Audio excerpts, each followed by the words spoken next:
Hello, I'm David Groninger. I'm here in Seattle, Washington on Monday, January the 11th, 2016.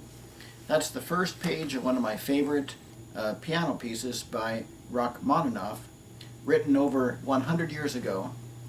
And I'm continually amazed at how much beauty has been created since mankind got started, and yet how little time people spend seeking out beauty in our world, in all of the art museums, and just going on the computer looking at not only the beautiful sculpture, architecture, not just the fine arts, but the beauty in nature.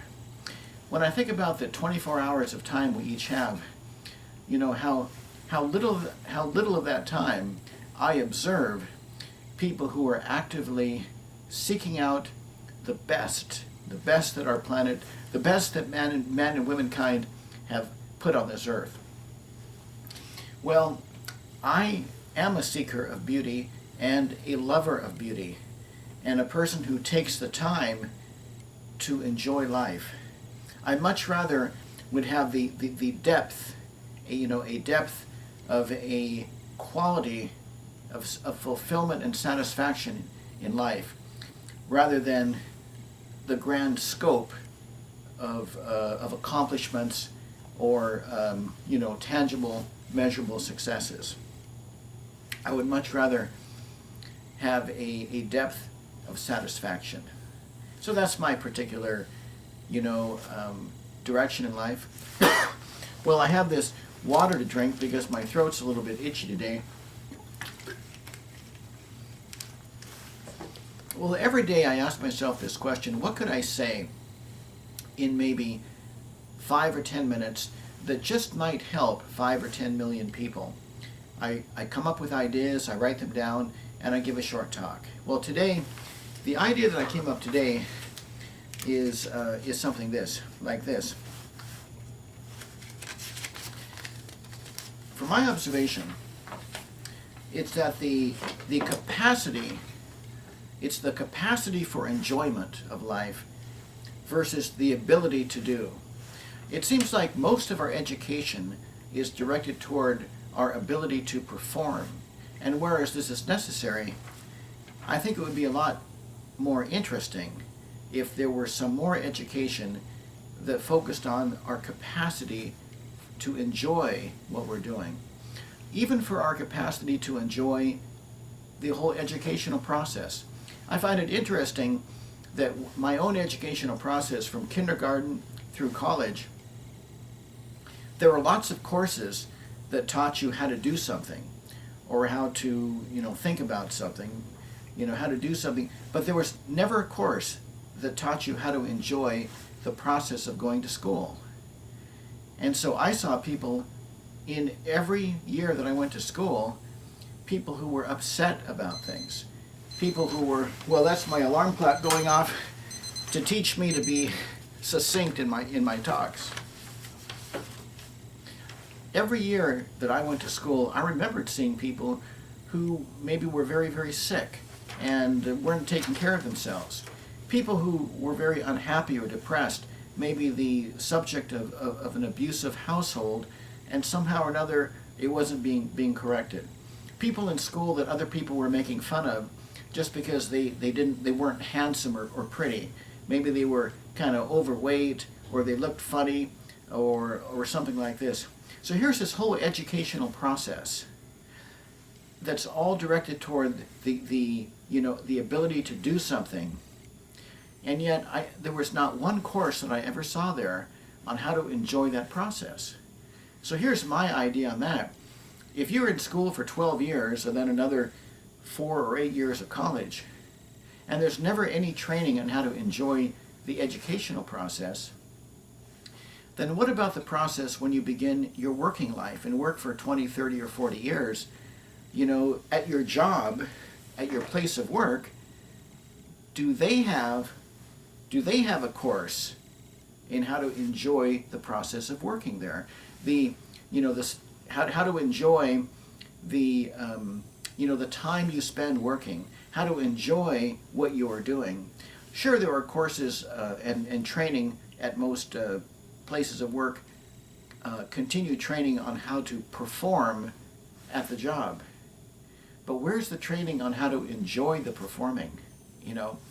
I see it so rarely.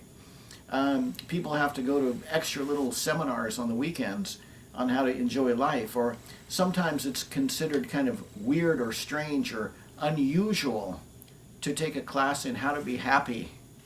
And of course, I think part of the fault of this is that so many of these classes on how to be happy somehow are not connecting themselves with the application of this happiness in the workplace, and so it's kind of detached. So, and sometimes these classes on happiness, they're even taught by people who even look kind of strange, maybe dressed in strange outfits, and people do strange things apparently, so that they can maybe be happy, and yet then when they're in the workplace, can they still do those strange things? Not that, meditation is not a strange thing, but there are ways that you can adapt a meditation process to your working environment to make it fit in, and so that it doesn't look silly, so that it actually does help you at work rather than detaches you or something. I think the strangest thing about the difference between happiness, or the ability to enjoy life, compared with just the ability to go through the motions and perform what you need to do in life, I think the biggest discrepancy here is the fact that there's some kind of a distance. There's like a separation. There's books on how to be happy, and there's books on how to perform a task.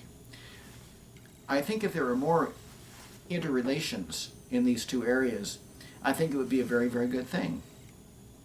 So that's basically the topic of my talk. It's just that think about, your ability to do things, and think about your ability or capacity to enjoy what you're doing. And here's one thing you can do to maybe put the balance, more in your favor. Whenever you take your next class in how to do anything, whatever it might be, also take a class on how to be happy doing that thing. Either that, or create a class on your own or with other people in the class. Create a class on how to be happy doing that thing, and take that class right afterwards or at the same time. So what I'm asking you to do is this: consider to balance out the rest of your education in your life. Every class you take on how to do something, every time you get on the computer and learn a new tutorial on how to do something, take some time and learn how to be happy doing that thing. Everybody has these computers these days, but I look at the expression on people's faces when they're interfacing with this technology. Everybody has smartphones, all these miracle devices that were not around 30 or 40 years ago. And yet I look at the expression on people's faces when they're reading their texts, when they're, talking on their cell phone, when they're on their tablet computer or whatever. I look at the expression on their faces when they're in these most modern cars that have all this computerized equipment on how to find things and how to get to wherever you're going. I see people in these fancy new cars, but the expression on their faces does not look any different than the people that I saw 40 years ago driving, old cars that were modern for 40 years ago, but were pretty antiquated now. In other words, I've seen a whole bunch of an evolution of technology, all which has been very, very useful, of course. But I have not seen an evolution. I have not seen a similar rate of growth or rate of education in one's capacity to enjoy. So I, much of my life, have felt left behind in all of this. So I've had to take a lot of effort in order to teach myself how to be happy doing whatever I was doing. The last job that I had actually was delivering pizza for Domino's Pizza. And earlier in my life I might have felt like a total failure had I thought that in my 50s I would actually be driving around a car delivering pizzas. Boy, I thought that by the time I was 25 I would have already accomplished all my life goals and have been a multi-millionaire and lived the rest of my life traveling around the world and doing great things or something. But here I was in my 50s delivering pizza for Domino's. But I took some time to figure out how could I do this job in a way that I could enjoy it. There's a way to do the job and just get going through the motions. You have to learn about where all the addresses are and the best routes to go there, and how to take orders and how to box pizzas and things like this. Well, I wrote all these things down so I knew how to perform these actions, but then I wrote down another manual that I kind of integrated into this one on how could I be happy doing each one. How could I feel happy driving to the place of work? How could I feel happy clocking in? How could I enjoy my very, very first delivery? How could I enjoy, what if I'm in heavy traffic and yet I have to get someplace quickly? How could I enjoy that? How could I enjoy it if I think I'm going to go home at maybe 9 o'clock at night and 3 people, their car breaks down or whatever, and the manager says, hey David, can you work until 2 in the morning instead? The ability to enjoy the unpredictable nature of having to work longer hours than maybe you thought you would, even when you're tired. I used to kind of cheat, by the way, and take breaks when I wasn't supposed to in order to rest up if I was tired. But I did that because I felt like, there's a time in the evolution of the workplace where people have to actually place an importance on their capacity to enjoy what they're doing. And you want to know something? I started driving slower, more slowly in my deliveries, and I drank lots of water too. Because it was more enjoyable driving slowly than fast. And yet, I was still rarely late on a delivery, and because I arrived there in such a good mood, I generally get very, very good tips. So it all worked out for me. And then when I finally decided to, terminate that job and move on to something else, I did it on a happy note. Because I was there for 2 years, and I had taken a great amount of time to experiment with how can I most enjoy this kind of work.